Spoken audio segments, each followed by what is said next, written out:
a Monolith guide video? No, I can make one right now. Okay. Last Epoch, short Monolith guide. First, don't go here. Always go here. How do you go here? After you defeat the first boss here, choose the level 66 Monolith. After you defeat Raya, choose the level 75 Monolith. I mean, there's nothing to choose here actually, you just go here anyway. In Ending of the Storm, in the second quest echo, fight Leah, don't just talk to her, fight her and kill her. And then you unlock 85 after 75. Then you are in 85, you just kill the boss, and then you do these three.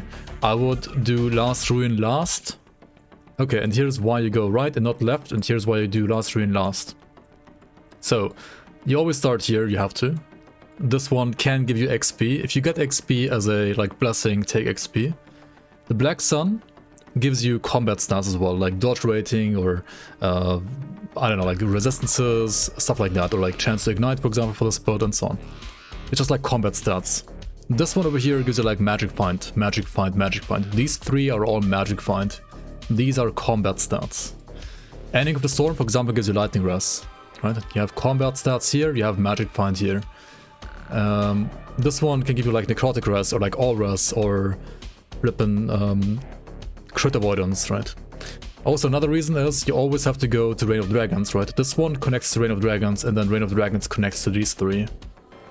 These are 1, 2, 3 monos. You always have to do this one. These are only 2 monos. So, right side is also quicker. You do 1 entire mono less. Then these three, Spirits of Fire gives you combat stats. Age of Winter gives you combat stats. Last Ruin is magic find. That's why I'm doing Last Ruin last. You do these two first, because with combat stats you get more power, right? You get more powerful, you don't die. When it comes to your level, I mean, if you do this route, you might be around level 65 when you enter Reign of Dragons, or even lower maybe. Like, you might be very low level. Don't be afraid of that necessarily. I mean, enemies do scale with level, yes, but honestly level scaling is not quite as scary in this game as, say, modifiers. Try to pick your modifiers in a smart way, and don't do quest echoes until you have full stability, or like basically full stability. You have, for example, here a modifier that like lasts for 2 echoes and so on. At some point you're gonna have like echoes that like last for like, I don't know, like modifiers rather that like last for 3 to 4 to 5 to 6 echoes. But these quest echoes, they count as an echo, but they don't add modifiers. So what you can do to make the boss as easy as possible is to basically save up like these 2 quest echoes, and then you are like at full stability. You do these 2 quest echoes, you remove modifiers from your list by like doing these, because they don't add any on top, you just remove some because some might like expire. And then what you can also do is you can like try to save, for example, beacon echoes that also don't add a modifier, they just like remove one like timer of the other modifiers. And also what you can do is like you can save these other 2 like echoes here at the very start. You should also like never do them really. You can like branch somewhere like to the right or the side, to the right or the left sometimes. If you don't like a certain modifier, that's fine. But these 2 you want to save as well, because these 2 also will only last for 1 echo, which is the echo itself. So you can also do these echoes to like remove modifiers for the actual boss, making the boss easier in the process, which is well mostly useful for hardcore, right? In softcore you might not care that much about that, you rather maybe even want to like have modifiers have like higher magic find. But in hardcore you really don't want to fight like these, at least non-empowered bosses with modifiers when you aren't like strong enough yet, and like you aren't like high level yet. You can see I'm level 76 right now, and I already like cleared 2 level 90 monos, and I'm doing the last level 90 mono right here at level 76 in hardcore. When it comes to defenses, stack HP is like primary like defense. Resistances are like a secondary or tertiary, like a third priority. Crit avoidance is like the second biggest priority, I would say. Crit avoidance you get for free from the chest from the first Monolith boss, right?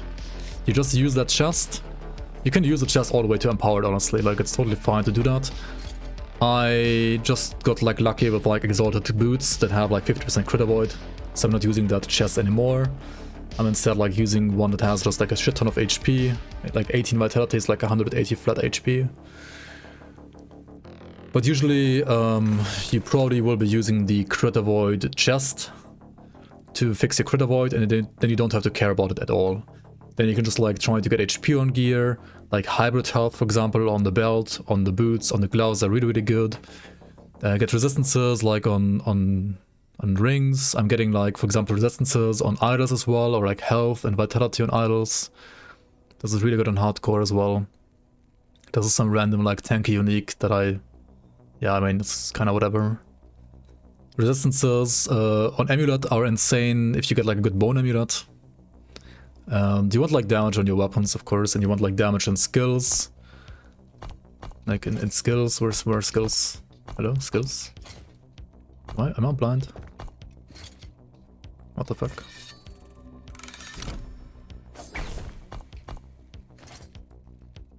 Wait, what? Oh, it changed my keyboard, that's why I can't open skills. There we go. Skills. Like in skills you want like damage. Sometimes you want like just search for more and like pick those, but I mean it depends like on the build, right? I got like this more damage here for the burning daggers because this build is basically a burning dagger build right now. Yeah, I mean just like try to like get damage on skills for the most part, apart from maybe like some supportive skills. And in the skill tree, like in the passive tree rather, you also wanna get like all the health, right? Health here for example, and then some leech usually as well, and some other damage, and like main stat, maybe like dexterity here for example is also pretty nice. And if you're playing a class that has like resistances for free, like Void Knight, or like Sentinel in general for example has tons of res for free, you can also like pick up all the res nodes. Blade Dancer doesn't really have any resistances, so you can't really do that here. When it comes to the bosses in the monoliths, there are some that can be rippy. For example, I mean the first one is honestly not rippy at all. The quest echoes are also easy. The Black Sun has like all the monoliths, like 3 quest echoes.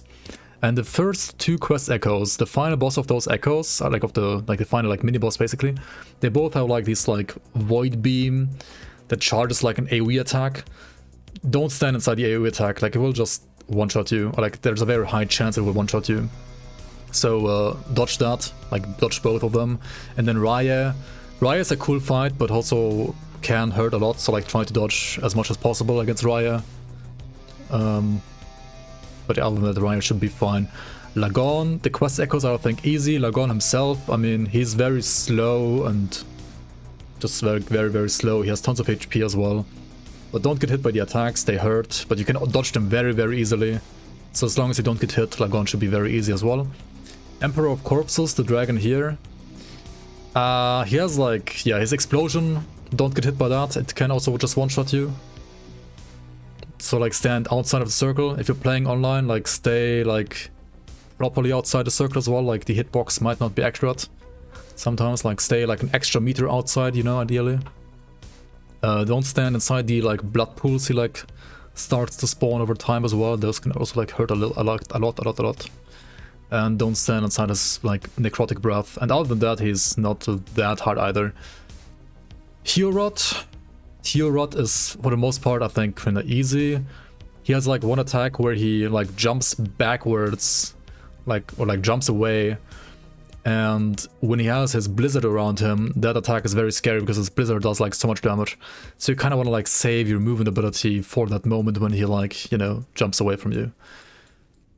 These guys, the 3 shamans, try to make sure to kill them all 3 around the same time. Like don't try to like focus on one, try to like have all 3 around the same HP, because like once they die, they leave like a big like AoE on the ground, which I think like either empowers the others or like deals damage. I'm not quite sure actually, but you basically want to like kill all 3 at the same time.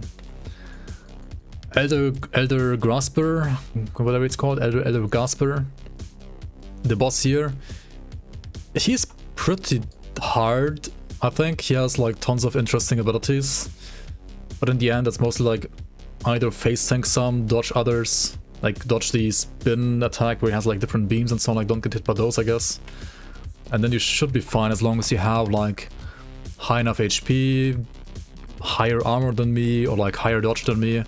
I mean, this build has like mostly glancing blow and dodge. You have like almost 100% glancing blow and like 50% dodge, like with buffs in like in combat. And I feel like a Sentinel, you need like way more armor. Yeah, and that's pretty much it. And like health, I mean, yeah, stack health as much as you can because of the endurance mechanic. You never need to like get endurance threshold. You would automatically get endurance threshold by just like stacking health. Like the more health you have, the higher your endurance, like basically like fortified health is gonna be. But you want to get like more percent endurance, up to 60%, to like fortify your health in a better way. And if you do that, then I think you should get easily to like empowered monos on like pretty much any decent build at least, even in hardcore. Yeah. I guess it's like the short mono guide right here. Yeah. Alright, we got 2 empowered monos for you.